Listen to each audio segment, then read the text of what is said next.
I want to give you an update on NASDAQ, kind of what I'm seeing, where I think it could go, and I think of where we're at.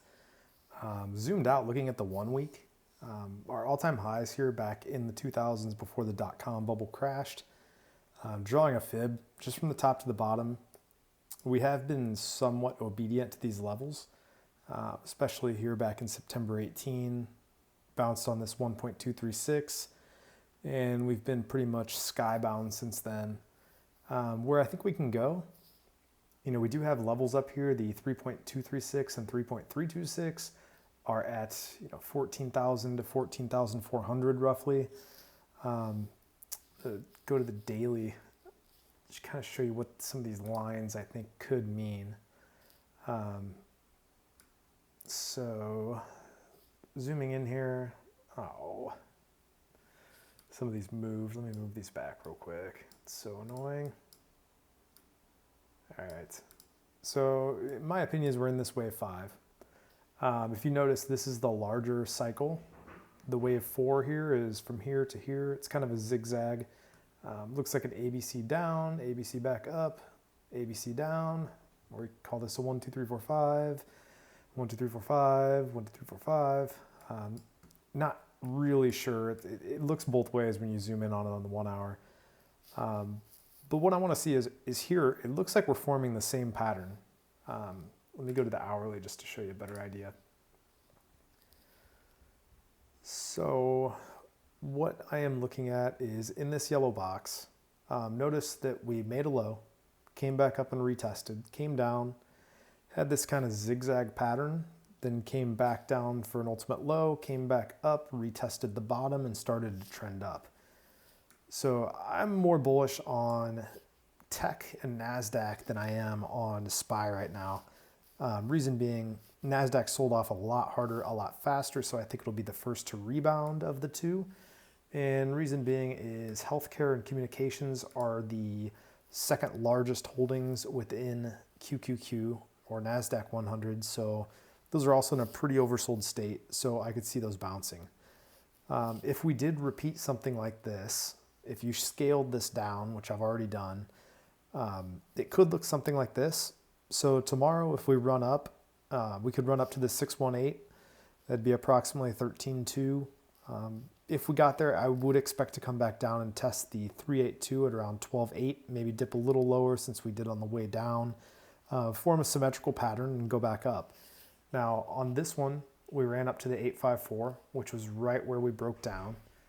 If I draw a fib, it's a little easier to see, but so here we go. What we did is we ran right to the 854, rejected, came back to the 146, and then that's when we started into our wave 5. We had wave 1 of wave 5, which was pretty vertical.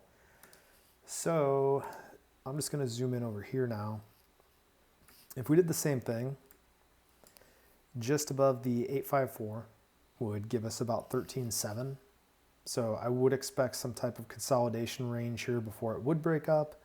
A drop back down to the 146 would be about 12,450. And then what should happen following that is a wave 5. Wave 5s generally are the same height as wave 1. If we match this wave 1, it would take us right about to 14. That lifetime 3.236 is here at 14,063. The other 3.326 is here at 14,445.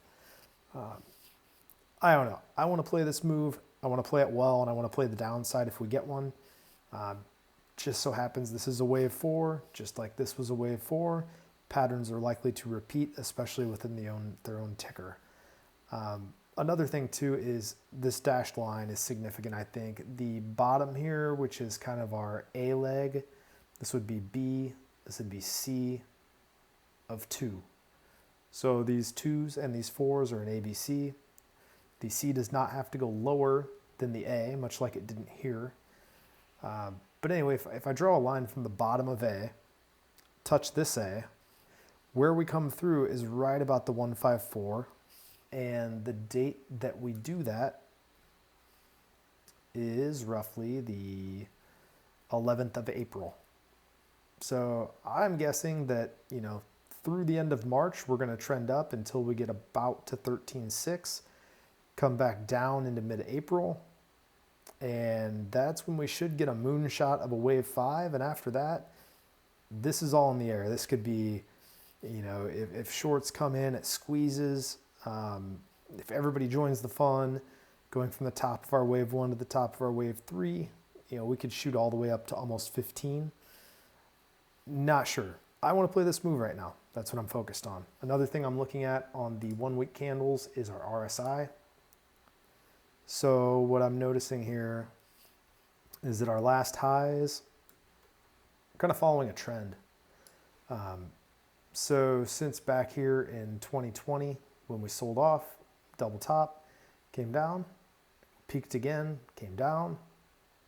We're up here, we're down. RSI reset pretty low. This is a hidden bullish RSI, meaning that these candles are actually higher than these candles, but these peaks are lower. So in my opinion, we're still bullish pattern. The weekly, if we don't break down more, looks like a tweezer bottom. Tweezer bottom is when we have big candle bodies with wicks out the bottom, kind of looks like a pair of tweezers. This is also could be a bullish pin bar. If we get over the top of last week, which would be roughly 13,000, I'm very bullish for the run back up to test at least 13.6 or so, but it would end up being right about that 854, which again is 13.6. So that is my outlook for NQ, QQQ, and derivatives. My opinion is we have a recent bottom. We're going to go up from here, come back down, then go up. Hope that helps. I'll post in my channel.